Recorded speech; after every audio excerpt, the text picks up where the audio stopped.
Hello everyone, स्वागत है आप सभी का हमारे यूट्यूब चैनल पर। आज का जो हमारा वीडियो है वो कक्षा 11 का है। कक्षा 11 में हमने जो सबसे पहला जो वीडियो था हमारा वीडियो नंबर 1 था, उसमें हमने बेसिक फिजिक्स के बारे में स्टडी करना शुरू किया था कि बेसिक फिजिक्स क्या है, उसमें शुरुआत कैसे है फिजिक्स की, क्या कुछ फिजिक्स की परिभाषा है, भौतिक विज्ञान की क्या परिभाषा है, विज्ञान की क्या परिभाषा है। तो उन शब्दों का मीनिंग हमने वीडियो नंबर 1 में क्लास 11 की जो वीडियो बनाया था उसमें हमने अध्ययन किया था। आज हमने पढ़ना था कि भौतिक जगत में मापन की आवश्यकता हमें क्यों महसूस हुई। भौतिक जगत में मापन की आवश्यकता। फॉर एग्ज़ाम्पल, आप लोगों को सुबह स्कूल जाना है और स्कूल का जो समय है वो है 7:30। इसी प्रकार आपको मार्केट से कुछ लेके आना है। फॉर एग्ज़ाम्पल, आप लोगों को कोई दाल लेके आनी है और उसका जो वैल्यू है वो 2 kg है कि आपको 2 kg लेके आनी है। आपको किसी एक स्थान से दूसरे स्थान तक ट्रैवल करना है और दोनों स्थान के बीच की जो डिस्टेंस है वो 5 किलोमीटर है। इस प्रकार जब हमें कोई क्रिया करनी होती है, दैनिक जीवन में कोई कार्य करना होता है, तो उस कार्य या क्रिया को करने के लिए हमें उसके लिए वास्तविकता चाहिए होती है, शुद्धता चाहिए होती है, यथार्थता चाहिए होती है। यदि हमारे पास वो कार्य शुद्धता या वास्तविकता से नहीं होगा तो फिर हमें उस कार्य को करने में थोड़ी सी समस्या आएगी। तो इन सभी दैनिक जीवन में किए जाने वाले कार्यों को यथार्थता, वास्तविकता या शुद्धता पूर्वक करने के लिए हमें उन भौतिक राशियों को मापने की आवश्यकता पड़ती है। इसीलिए दैनिक जीवन में या भौतिक जगत में हमें मापन की आवश्यकता महसूस हुई, ताकि हम किसी भी वास्तु क्रिया को, किसी भी कार्य को शुद्धता से कर सकें, वास्तविकता पूर्वक कर सकें। तो उन क्रियाओं को में शुद्धता लाने के लिए, यथार्थता लाने के लिए, रियलिटी लाने के लिए हम किसी भी भौतिक राशि को मापते हैं। अब भौतिक राशियाँ क्या होती है,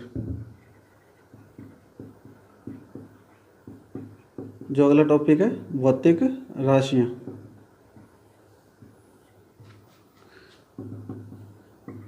वे राशियाँ जो मापन योग्य हो,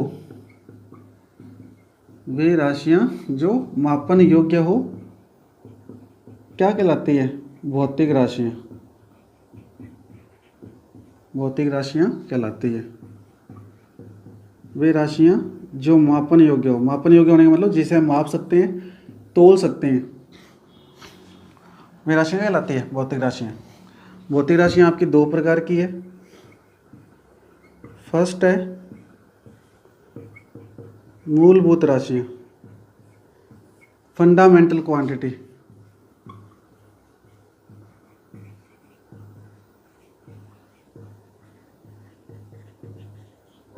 फंडामेंटल क्वांटिटी या फंडामेंटल फिजिकल क्वांटिटी, इसकी क्या डेफिनेशन है? ऐसी भौतिक राशियाँ, ऐसी भौतिक राशियाँ जो किसी अन्य राशि पर निर्भर नहीं करती, डिपेंड नहीं करती, अर्थात ऐसी राशियों को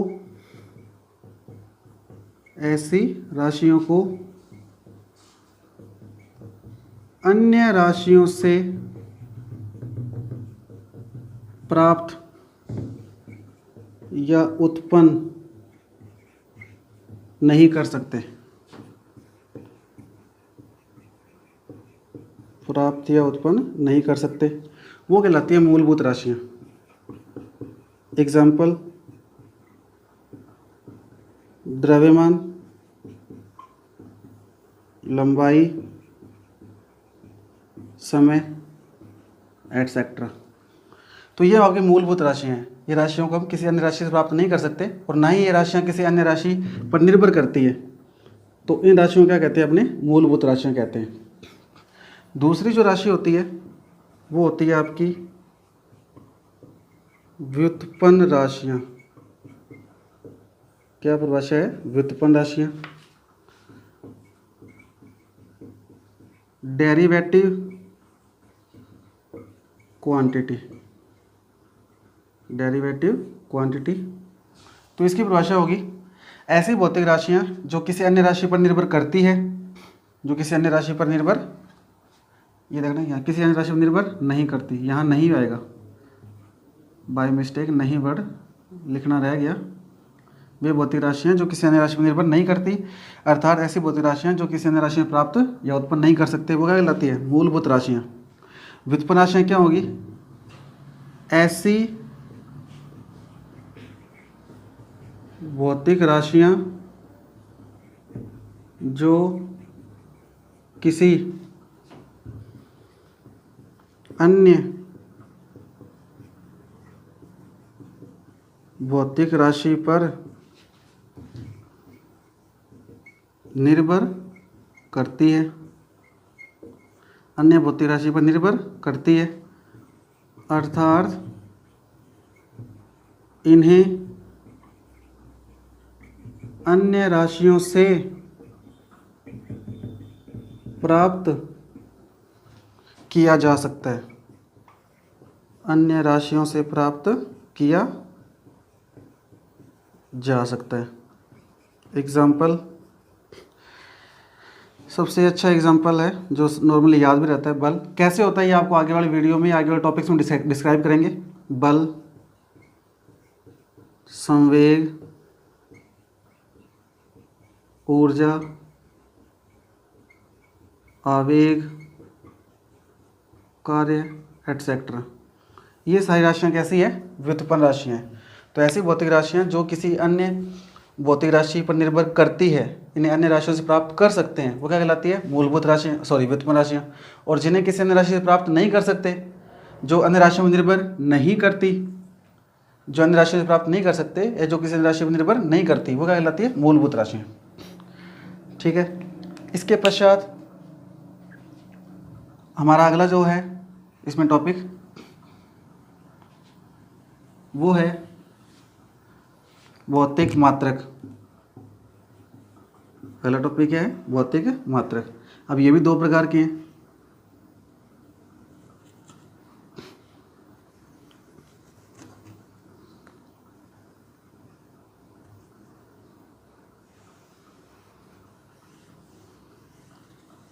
क्या है दो प्रकार के? एक तो है मूलभूत मात्रक, फंडामेंटल यूनिट्स, और दूसरा है व्युत्पन्न मात्रक, डेरिवेटिव यूनिट। सबसे पहले तो भौतिक मात्रक क्या है? किसी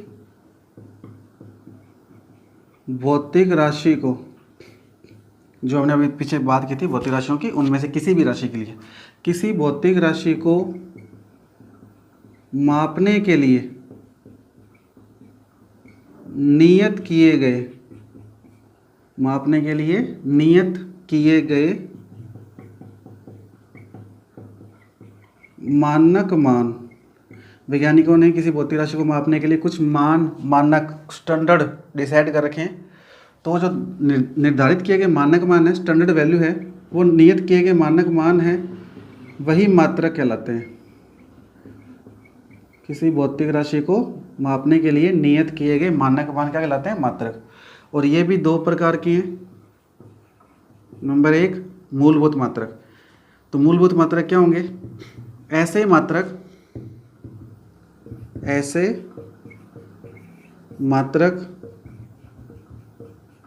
जो किसी अन्य मात्रकों पर, निर्भर नहीं करते, अर्थात ऐसे मात्रकों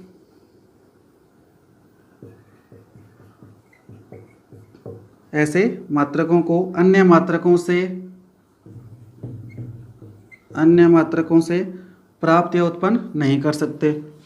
क्या कहलाते हैं? मूलभूत मात्रक। ऐसे मात्रक जो किसी अन्य मात्रकों पर निर्भर नहीं करते, या हम ऐसे मात्रकों को अन्य मात्रकों से प्राप्त नहीं कर सकते, क्या कहलाएंगे? मूलभूत मात्रक। एग्जाम्पल, किलोग्राम,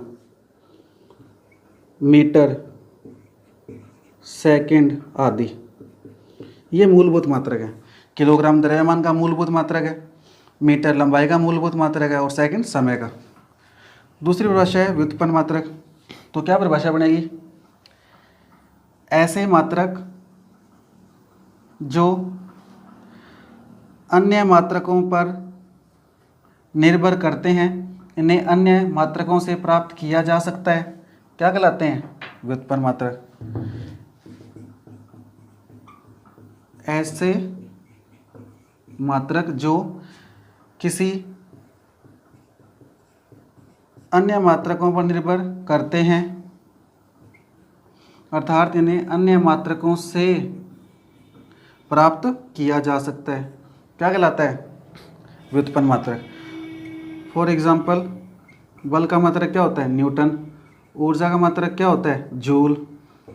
तो इन मात्रकों को अपने अन्य मात्रकों से प्राप्त कर सकते हैं। कैसे करते हैं ये हम आगे वाले टॉपिक्स में स्टडी करेंगे विस्तार से। अभी तो सिर्फ डेफिनेशंस ही आपको समझाइए। तो भौतिक राशियों की परिभाषा होगी, भौतिक राशि किसे कहते हैं, फिर भौतिक राशि कितने प्रकार की होती है, उनकी डेफिनेशन होगी, उनके एग्जाम्पल हो गए। फिर मात्रक की डेफिनेशन होगी, मात्रक कितने प्रकार के होते हैं, उनकी डेफिनेशन, उनके एग्जाम्पल हो गए। अब हम पढ़ते हैं मात्रक पद्धतियाँ।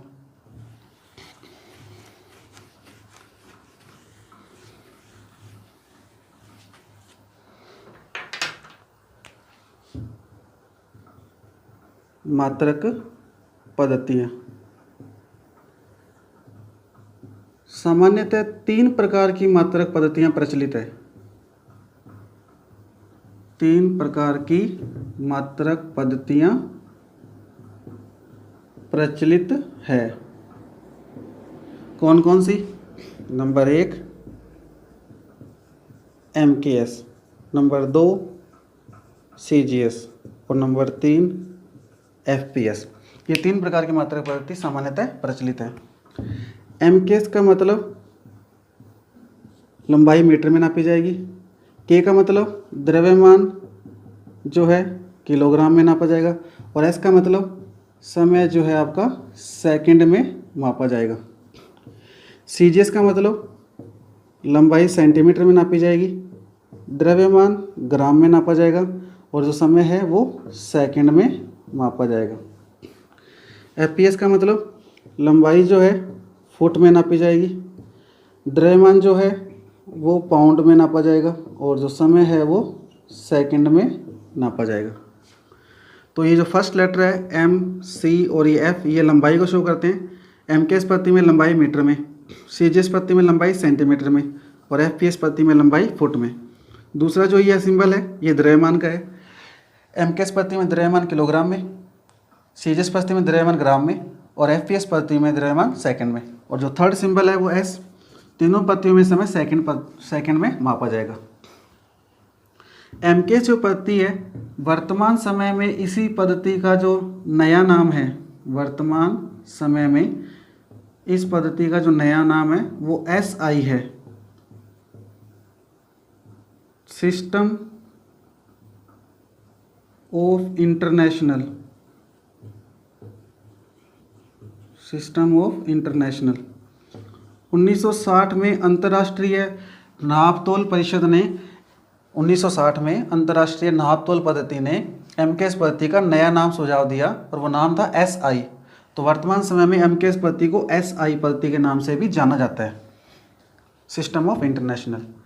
FPS जो पद्धति है इसे ब्रिटिश पद्धति के नाम से जाना जाता है।